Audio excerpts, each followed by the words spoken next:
Hello friends, मैं सुरुचि BPSC Gurukul 1 में आपका स्वागत करती हूं। आज हम घटना चक्र ज्योग्राफी का देखेंगे। जो 2024 का पूर्वावलोकन है उसका टॉपिक है चट्टान। चैनल पे अगर नए हैं तो चैनल को सब्सक्राइब कीजिए, लाइक कीजिए, शेयर कीजिए। कोई त्रुटि रह जाती है तो कमेंट बॉक्स पे आप हमें बता सकते हैं। और फ्रेंड्स, इससे पहले इंडियन ज्योग्राफी अपलोड हो चुके हैं और इससे वर्ल्ड ज्योग्राफी में भी दो वीडियो अपलोड हो चुके हैं फ्रेंड्स, तो वहाँ पे जाके चेकआउट कर सकते हैं। ठीक है, तो आज का टॉपिक है चट्टान। तो चट्टान के बारे में पढ़ लेते हैं, जो कि बहुत इंपॉर्टेंट होता है फ्रेंड्स। तो पृथ्वी की परपट्टी क्रस्ट सैलो चट्टानों से बनी है। तो पृथ्वी की परपट्टी जो है वो किससे बना है? तो चट्टानों से बनी है। सैल का निर्माण एक या एक से अधिक खनिजों से मिलकर होता है।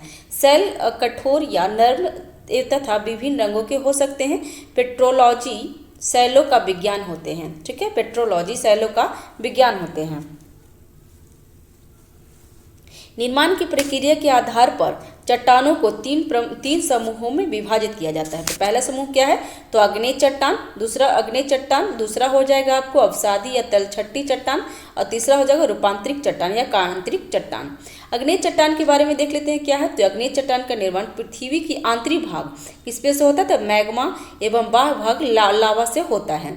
ये रवेदार होती है, इसमें परतें नहीं पाई जाती। तो अग्नेय चट्टान में क्या होता है फ्रेंड्स? तो परतें नहीं पाई जाती हैं तथा पूरा जीवाश्म पूर्ण नहीं होता। इसमें जीवाश्म अग्नेय चट्टानों में जीवाश्म नहीं पाए जाते हैं। अग्नेय चट्टान का संबंध ज्वालामुखी क्रिया से होता है। इसमें पानी का प्रवेश बहुत कम होता है। अग्नेय सैल क्रिस्टलीय एवं अक्रिस्टलीय दोनों प्रकार के होते हैं।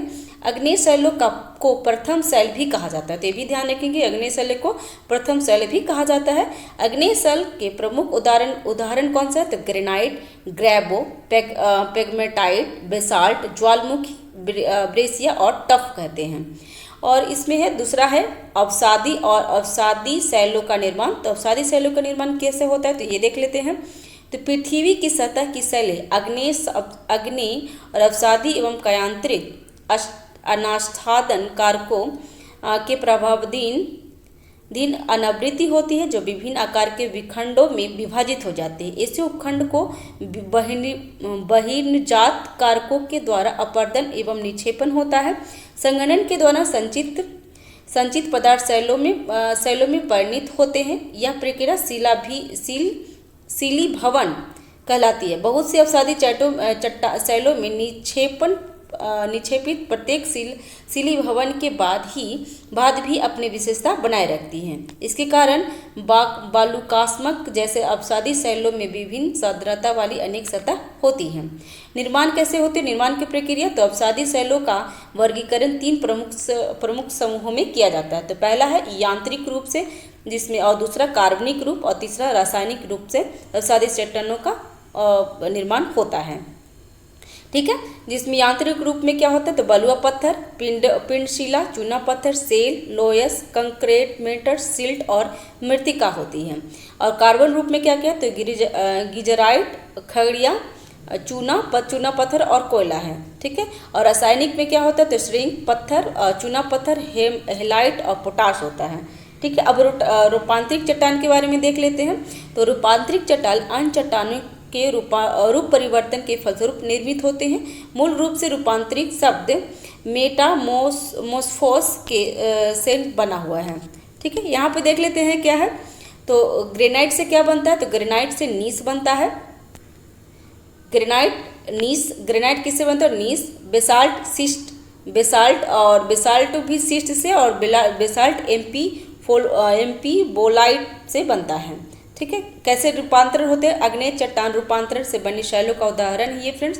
अवसादी चट्टानों के रूपांतरण से बने शैलों का उदाहरण कौन सा है? तो अवसादी से स्लेट बनता है। चूना पत्थर से संगमरमर बनता है। चाक एवं डोलोमाइट से संगमरमर बनता है। बलुआ पत्थर से क्वार्जाइट बनता है।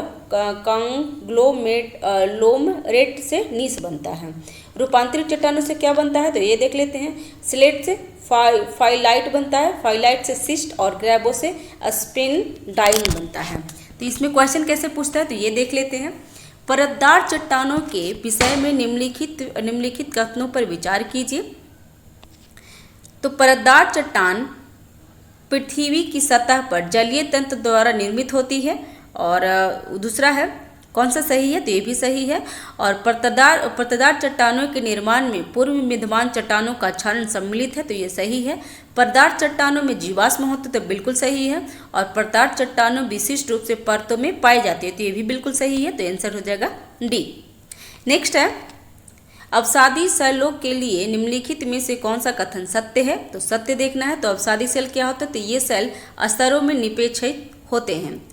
ठीक है, देख लेते हैं इसमें। और नेक्स्ट है, बलुआ पत्थर एक परतदार चट्टान है क्योंकि वह पानी के नीचे बनता है, तो ये सही है। और नेक्स्ट है, अग्नेय चट्टानों के लिए निम्नलिखित में से कौन सा कथन सत्य है? तो अग्नेय चट्टानों के लिए वे क्रिस्टलीय तथा अक्रिस्टलीय दोनों होते हैं। ठीक है, अग्नेय चट्टान क्रिस्टलीय और अक्रिस्टलीय दोनों होते हैं। अग्नेय चट्टान पृथ्वी की आंतरिक भाग में पिघले मैग्मा एवं बाह्य भाग के लावा के ठंडे एवं ठोस से बने होते हैं।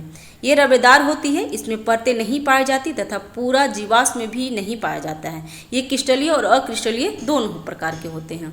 अधोलिखित निम्नलिखित चट्टानों में जीवाश्म नहीं पाए जाते हैं। तो जीवाश्म किस में नहीं पाए जाएंगे फ्रेंड्स? तो ग्रेनाइट, क्योंकि ग्रेनाइट क्या है? अवसादी चट्टान है। ग्रेनाइट कौन सा चट्टान है? ग्रेनाइट कौन सा चट्टान है फ्रेंड्स? तो अग्नेय चट्टान है, क्योंकि अग्नेय चट्टान में जीवाश्म नहीं पाए जाते। रूपांतरित चट्टानों की उत्पत्ति चट्टानों से होती है, तो अग्नेय तथा तलछटी दोनों से होते हैं। ठीक है, नेक्स्ट है, निम्नलिखित में से कौन सा रूपांतर चट्टानों का उदाहरण नहीं है? तो कौन सा रूपांतर नहीं होता? तो ग्रेनाइट, क्योंकि ग्रेनाइट रूपांतर चट्टान, ग्रेनाइट रूपांतर चट्टानों का उदाहरण नहीं है, क्योंकि अग्नेय चट्टानों की श्रेणी में आता है। नेक्स्ट है, निम्नलिखित में से कौन सा कायांत्रिक चट्टानों का उदाहरण नहीं है? तो डोलोमाइट। डोलोमाइट कायांत्रिक चट्टानों का उदाहरण नहीं है। देखिए, उत्तराखंड 2021 में पूछा हुआ है। निम्नलिखित में से कौन सा समूह से संबंधित नहीं है? तो नीस समूह से संबंधित नहीं है, जबकि बालू का पत्थर, सेल और चूना पत्थर सम्मिलित हैं।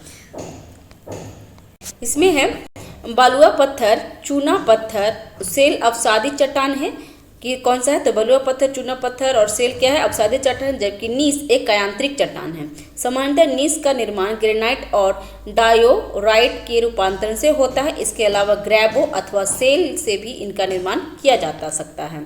ठीक है फ्रेंड्स, नेक्स्ट वीडियो में हम ज्वालामुखी के बारे में देखेंगे। और thank you for watching friends, इसमें देखिए और चैनल को सब्सक्राइब कीजिए, लाइक कीजिए, शेयर कीजिए। Thank you for watching.